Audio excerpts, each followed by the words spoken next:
Today we're walking at Evergreen Cemetery. This is one of our go-to places to walk. It's quiet here. There's not very much traffic. No through traffic comes through the cemetery.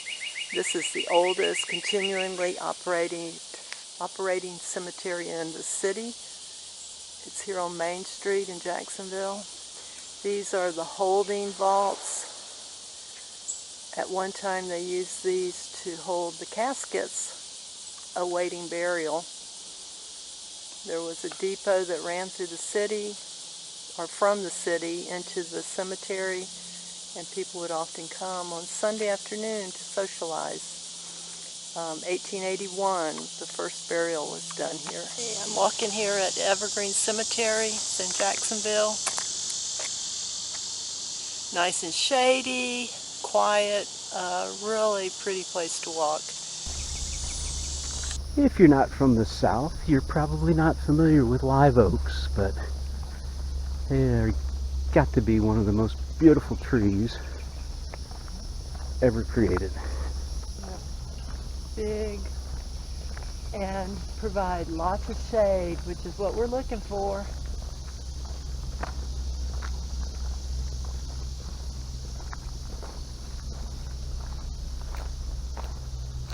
So the cemetery is an arboretum, and most all the trees are tagged and identified. Lots of birds like this cemetery.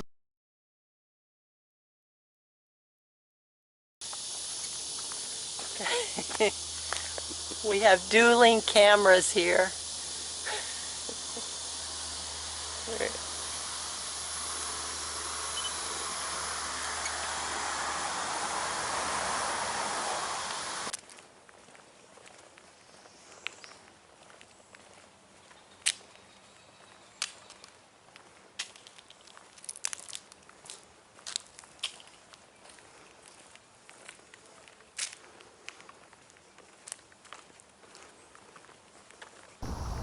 When you come into a cemetery, you'll notice a lot of icons, monuments, and they typically represent something.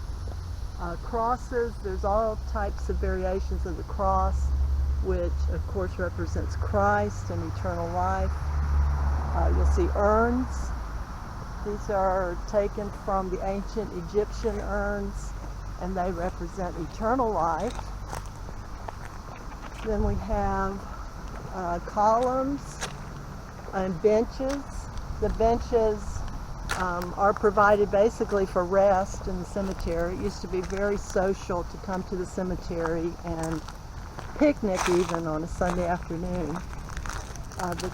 The columns represent eternal life. If a column is broken, it represents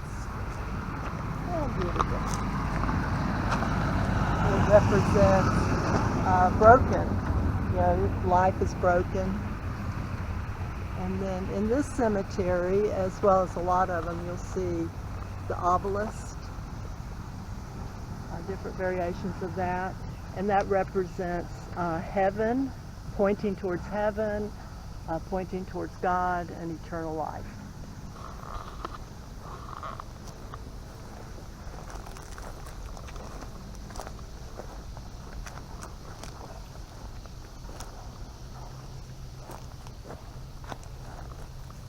And these, you'll see these on a lot of markers.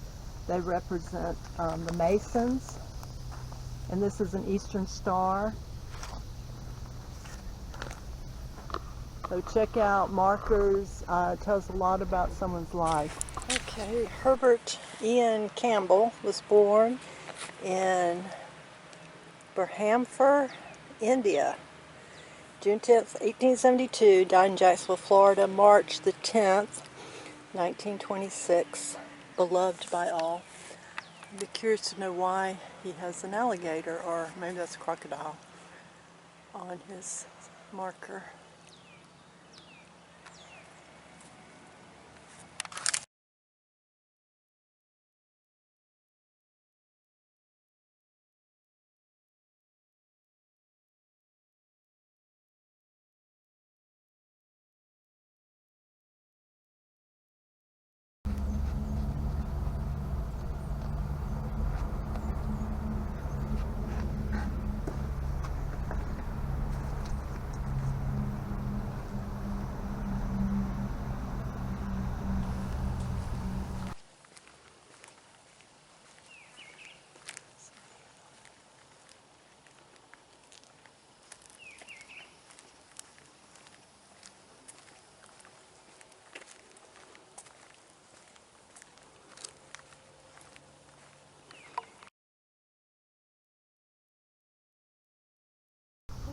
This is the grave marker of Reverend Dr. Robert J. Bateman.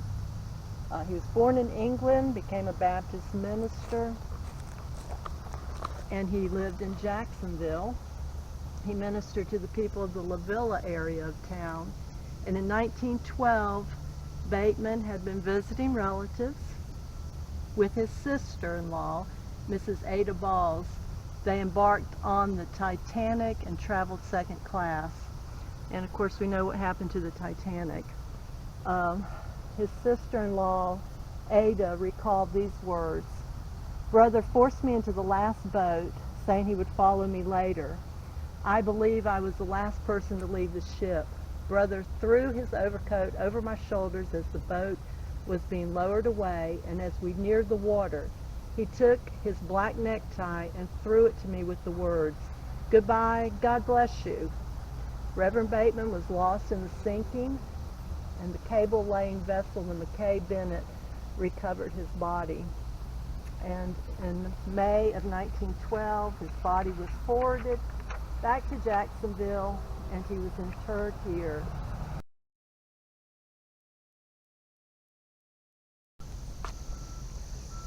Okay, this is the marker of Joshua L. Birch. Now, if you look around in cemeteries, especially old ones, you can find out a lot about the history of a city. He died in 1888, which was at the height of the yellow fever outbreak in Jacksonville. And he most likely died from yellow fever. And this guy here, Calvin Knight, he died in 1924, but he was a steamboat captain. And the steamboats used to come down the St. Johns River, and Jacksonville was a big stop along the line.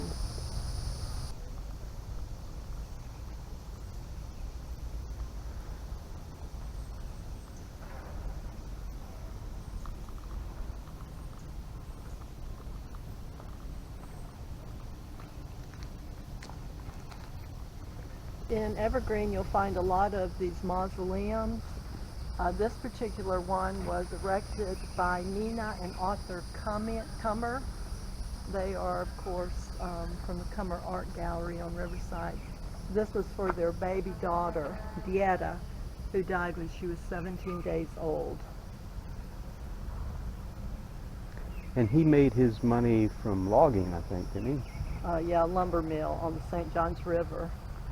Actually, it was about a mile from Evergreen. And then this is the rest of the Cummer family plot.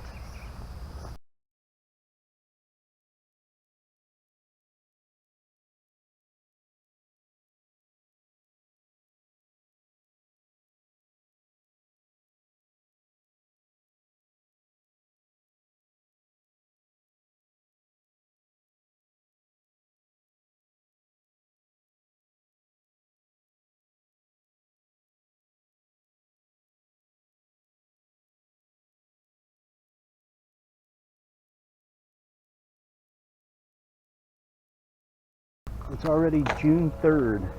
Yeah. Believe that? We're almost... Yeah, halfway through 2022. It's not summertime yet, but the high today is going to be 93, they predict. Yeah. I wonder if James is buried. Well, we won't go there. Huh? It could be. Yeah, it's already hot here in northeast Florida. Hot and humid. So we try to walk early, and we try to find places that are shady. That's why we like coming to Evergreen. Yeah. You can pretty much stay, if you turn carefully, you can stay in the shade most of the time. Patty likes to bird watch, and there's a lot of birds here. Yeah. There's actually a group of American robins that live here year-round. And it's if you try to post them on eBird at certain times, they don't want you to post them because they're not supposed to be here. But they are here. We've seen owls here, different types of hawks, eastern bluebirds, of course the robins, and all kind of little birds. You saw the juvenile owl too. Yeah, the little baby, the new fledgling owl. Got some good pictures of that. It's just a really neat place to come. Of Colonel Frank Ironmonger. And he was born in 1851, died in 1939, and it's said that he was the youngest Confederate soldier. He joined the Confederate Army when he was 12 years old, and I believe at that time you had to be 17 to be in the Army, but he was 12. I think probably the buglers or drummers could have been younger, but he was actually a soldier in the Army. And there's an interesting video, if we can find it online, of him in about 1905. They had I guess you'd call it a reunion of the Confederate soldiers in Jacksonville, and he's in that video. Dancing a jig to some violins, fiddles, Fiddles. I guess. And we'll link it below if we can find the video. We have it somewhere.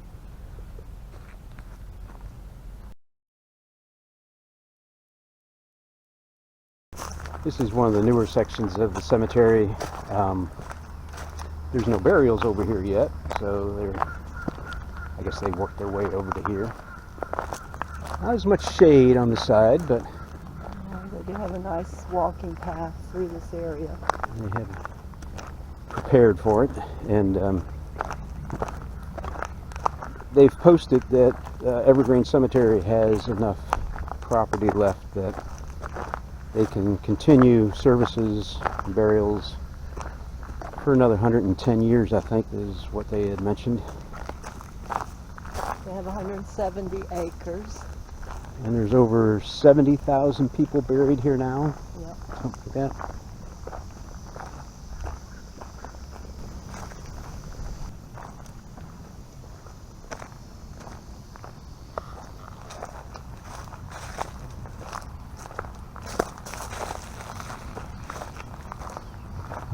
Through the cemetery, you'll notice a lot of different sections for organizations and churches.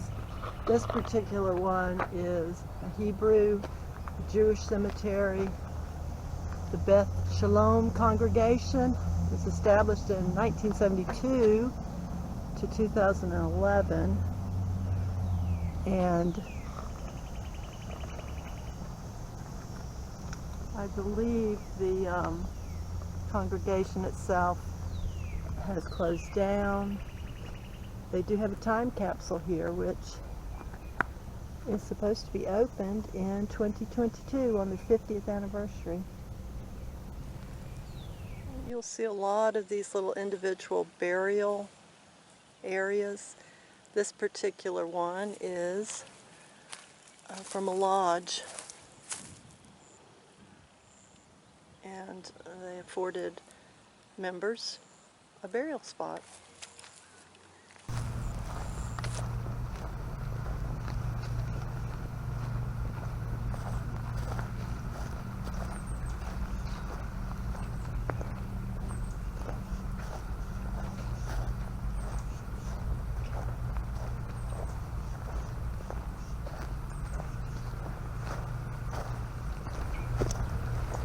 I don't know if it'll show up, but that looks like a pair of eyes on the side of that tree.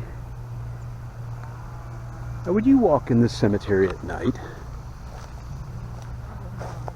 You would not? There was some robins in there. You want me to run over there? Yeah, run. There's two of them. It would be a very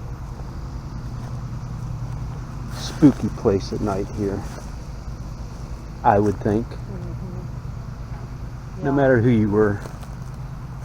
All those arms reaching over. Look at that guy. You'd look up at him, moonlight behind it. Oh yeah. Where's Lon Chaney? He's got to be behind one of these trees. They actually tried to do a nighttime walk here. It was kind of around Halloween. It was kind of scary, but some people felt it was disrespectful, so they couldn't do that. We wouldn't want to offend anybody. Exactly. And it could be disrespectful to people, especially if you have a newly gone loved one. The Pilot Club does do a daytime historical walk here. I think it's in October, but where they talk about the history of Jacksonville and different people that are buried here. We've done it once. It was very interesting. People get dressed up like the steamboat captain, and Right. they talk about who's buried there and that kind of thing. It was fun. It was enjoyable, and I thought respectful. Yeah, it was very respectful. There's train tracks that run right through the middle of the cemetery, and they're right there on the other side of that little fence. We've been here several times when trains run through here. They'd still use it, but it's just a connecting rail. Usually you'll see a tenor or a switcher pulling one or two freight cars, and I'm sure they're moving them over to a staging area for a train heading out of town.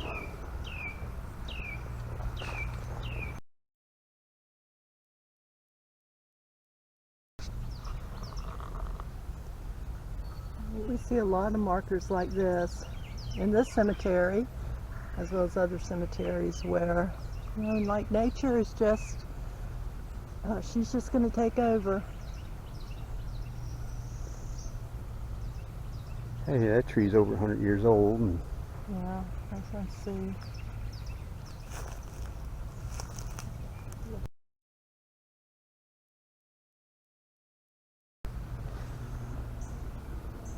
Okay, this tree is covered with fern, and it looks like right now it's dead.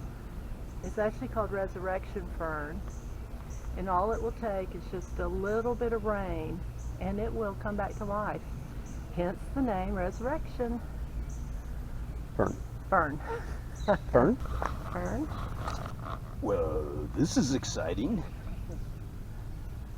Okay, well, if you're into birding and you want to see if you can find, especially an owl, anytime you see bird poop under a tree, you can try, just looking straight up into that tree. Keep your mouth closed, though. Yeah. You may find an owl perched there or some other bird, but it's a good way to find an owl sitting in a tree. This is a magnolia tree here. But I don't see one today, although they like to camouflage themselves in the trees, and I didn't bring my binoculars. So We've seen them out here before, and really we couldn't find them until we heard them, but we couldn't find them until they moved. yeah, they have to move, because typically during the day they sit very still, resting in the trees. The only reason we saw it the first time, he had flown down to the road, I guess, to pick something up, and I caught sight of him then. And the second time, there was a newly fledged little owlet, and he was hopping all over the trees, and he was pretty easy to find. Evergreen has several sections, different churches and congregations, organizations. This here is a Jewish section, and you can only get to it from the road. I think that's 44th Street. This gate has only been open one time while we've been here. Now they also have a Catholic section. There's another Jewish section.